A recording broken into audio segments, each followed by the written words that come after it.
Axl Rhodes. Other offshoots or preliminary groups are the Bohemian Group and Yale University's Skull and Bones organization, which we all know George W. Bush, George Bush Sr., and John Kerry were all a part of. Most every meeting by these groups are attended by the most powerful government officials, corporate leaders, media moguls, and royal families in the world. These meetings are held in secret and not a word of them reaches the mainstream media.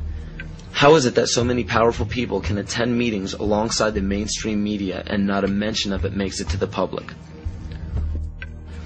This all may start making more sense when you start understanding that common citizens aren't meant to know what is happening at the top. Is there any dispute that to gain power in our day and age, it takes strategy and intelligence rather than brute force? Logic will tell you that in any sport or game, to claim victory, you must keep your moves strategic and secret. Why would it be any different in global politics?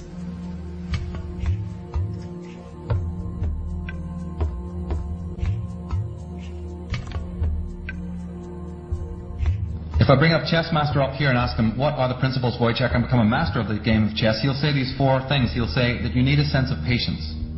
Now, if you don't have patience, don't even try to begin the game to learn it. He'll say you need a sense of timing. If you don't have a sense of timing, don't open the book. You have to have knowledge of your opponent, right? And then the 4th one that they'll tell you is that you need to have the willingness to make any and all sacrifices. Now, ladies and gentlemen, why are the dark side winning the game? It's because they've got infinite patience. They've been working on one thing for 50,000 years. I call that patience.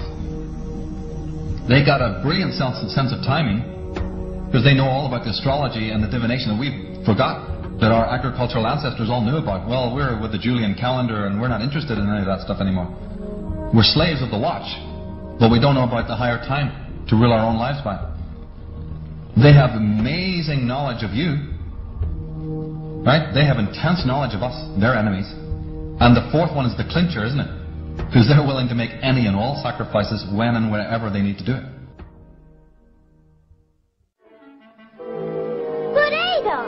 That would break our treaty.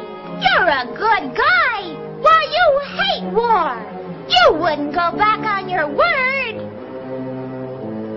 Are you kidding?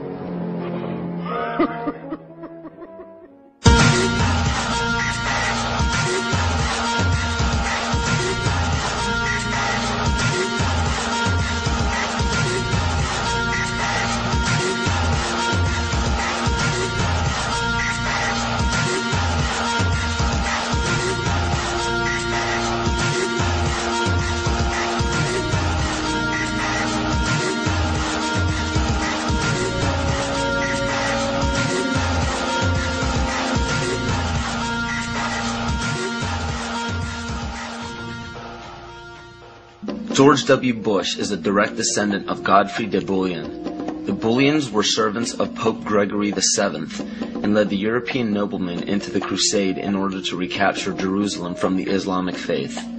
He became the first king of Jerusalem and Duke of Lower Lorraine, which was known as a major region for the bloodline linked to the Illuminati. Bush is closely related to every European monarch. He is the 13th cousin of Queen Elizabeth and Prince Charles. He also has kinship with every member of the British royal family, the House of Windsor. The House of Windsor is known for abandoning their German names after World War I due to criticism of the people. A lesser-known fact about the House of Windsor, however, is the heavy funding contribution to bring Adolf Hitler to power in the rise of World War II.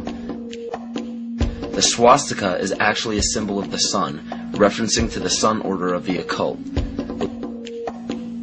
The word Nazi is actually Nazi, one of the Anunnaki children of Mother Goddess Ninharsag in the Sumerian texts. And even the word Holocaust is actually Yiddish for burn, sacrifice, offering.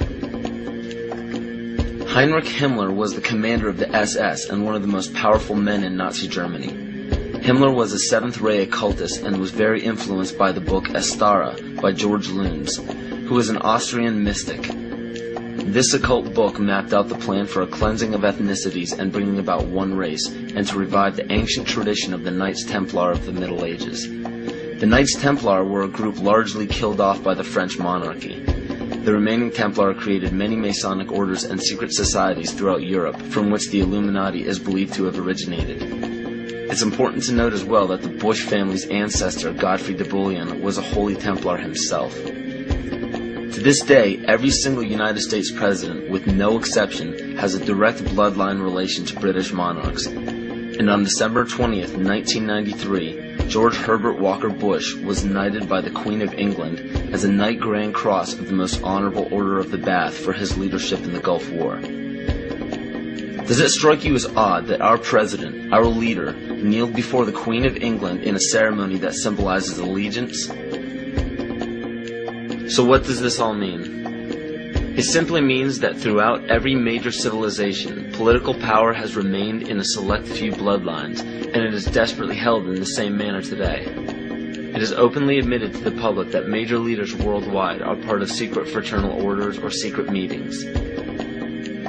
But what is not disclosed to the public is the purpose of these meetings.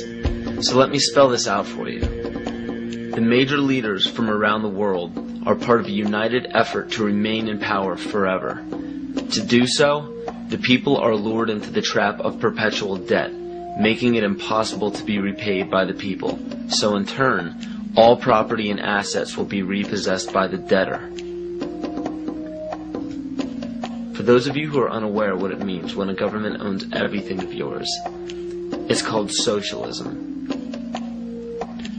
All of this is part of an ultimate goal of the mystery religions. The mystery religion is the paganism we've been talking about all along. But the pagan religions known to the public today are nowhere near as involved as the mystery religion. It is much less confusing than you think. Try to imagine this practice as less of a religion and more of an ambition. The ambition is to reach enlightenment. There is no superhuman intelligence or fantasy involved in this. The gifts of God are very simple. Omnipresence. The power of one being or consciousness to be everywhere at once. Omniscience. The power of knowing everything that can be known. And omnipotence. To have unlimited power. We see all of this today. It cannot be denied.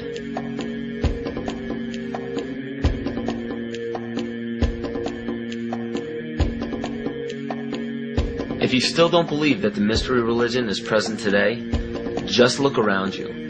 There are literally thousands of statues and emblems of ancient religions on every political establishment. Even on military uniforms, these symbols are found everywhere, but not only in our country. The same emblems are found on every nation's military uniform. And why would this be? Because a life taken at a chosen time, place, and a specific manner, it becomes a sacrifice. And to further illustrate this point, on March 20th, 2003, President Bush launched a bombing of Baghdad at 5:50 Baghdad time. This lasted into March 21st. It was called shock and awe by the mainstream media. But according to the mystery religion, this date is known as the Eve of Ostara, more commonly known as the spring or vernal equinox. Occultists worship the goddess of the earth, Gaia, on this day. The Druids knew this date as the spring fertility rite, the day of feast. The war was promptly ended on May 1st, 2003. This date is known in the Druidic calendar as Beltane, or Walpurgis Night. It was named after Saint Walpurga, who was the pagan goddess of fertility. From March 20th to May 1st, the pagan ritual is to give blood to the earth and renew life to the goddess of fertility. What better time frame to declare a bloody war on the days of a ritual sacrifice and end it exactly when the pagan ritual ends?